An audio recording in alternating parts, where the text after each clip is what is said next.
Hello guys, so welcome to Ops Knowledge. Today is the lecture 2 for Lean 101 Lean Methodologies. Let's go to the next slide and understand what we will study today. So, as in the previous lecture, already definition and core principles are covered. Today we'll be taking the most important part of lean methodologies, that is types of waste. In the upcoming lectures, we'll be talking about the key tools and applications. So, what are the types and kinds of waste? How to remember it? Just remember the word Tim Woods. In the next slide, we'll understand what exactly is Tim Woods and what does it stands for. So from T we have transportation, I we have inventory, M we have motion, W we have waiting, O we have overproduction, O we have overprocessing, D stands for defects, and the S stands for skills. So that's why it is Tim Woods. Let's go to the next slide and understand what is transportation.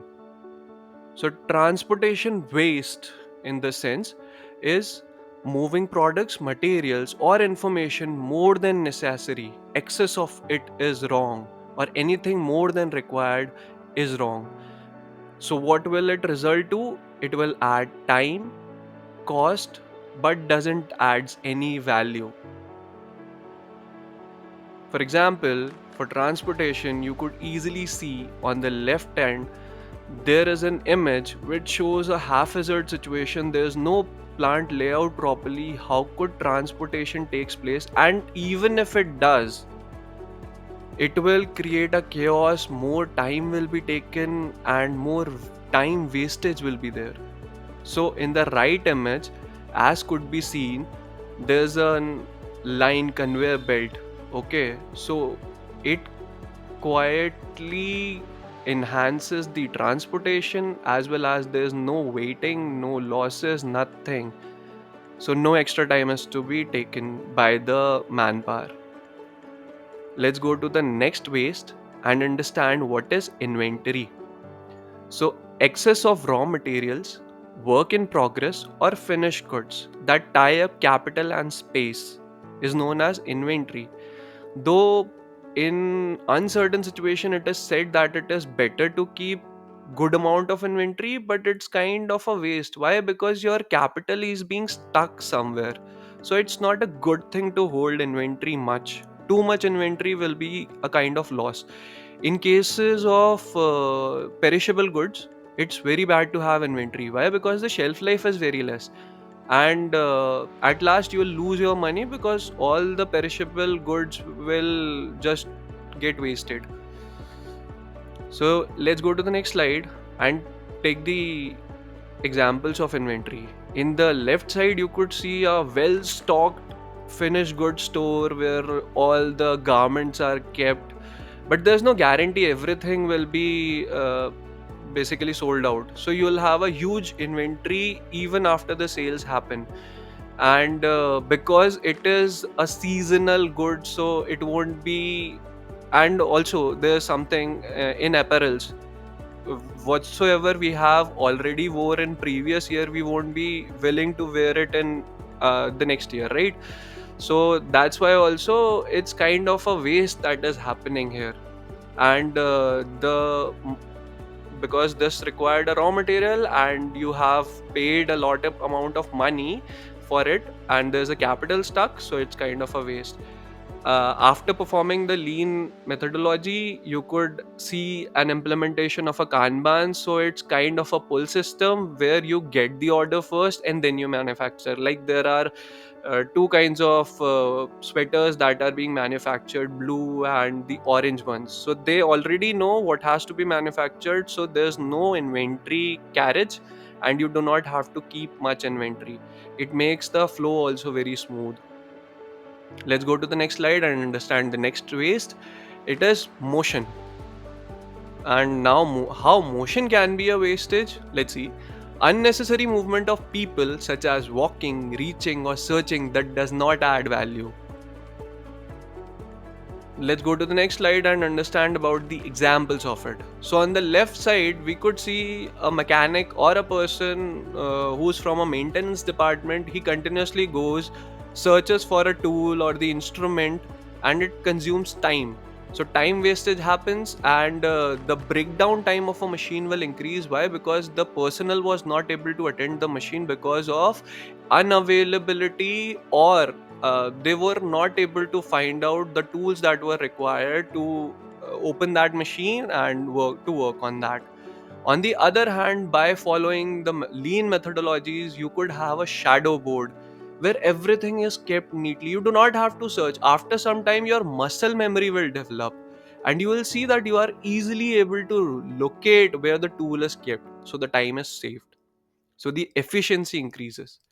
Let's go to the next slide and understand what is waiting. So, waiting is idle time when people, machines, or processes are waiting for the next step. Let's go to the next slide and see the examples of waiting. On the left end, you could see that there's an assembly line which is stopped because of the unavailability of material from the raw material store. And in the bigger plants, you do not know that how much production we lose just in 5 or 10 minutes. So it's quite a haphazard situation. So for dealing with that, on the right hand, we could see a Kanban board which has the lean methodology, which is included in the lean methodology. So it tells that what material at what point is required so that the assembly line doesn't stops. So let's go to the next slide and understand what is overproduction. Producing more than needed or before it's needed, leading to excess inventory or waste. Like we could see that you have an order of 500 pieces of something, and for the sake of uncertainty, or you think that you'll get more order, so you produce 1000. What will happen if you are not able to sell them up? So what will happen is you have kindly overproduced, and what will happen to that thing? Basically, that thing will create scrap. Scrap is the waste that you do not need, and it's kind you just it's like a wastage. So you get minimal amount for that. Not even the raw material cost is being recovered from the scraps. So let's go to the next slide and see the examples of overproduction. So in the left image, you could see those white piles. So these guys are not knowing what they are producing. They just have a plan and they are following it. We do not know that this follows a pull system or push system, because if pull system would have been there, because pull system is market demand oriented, so the piles wouldn't have been there, right? And the pull system has been implemented on the right side.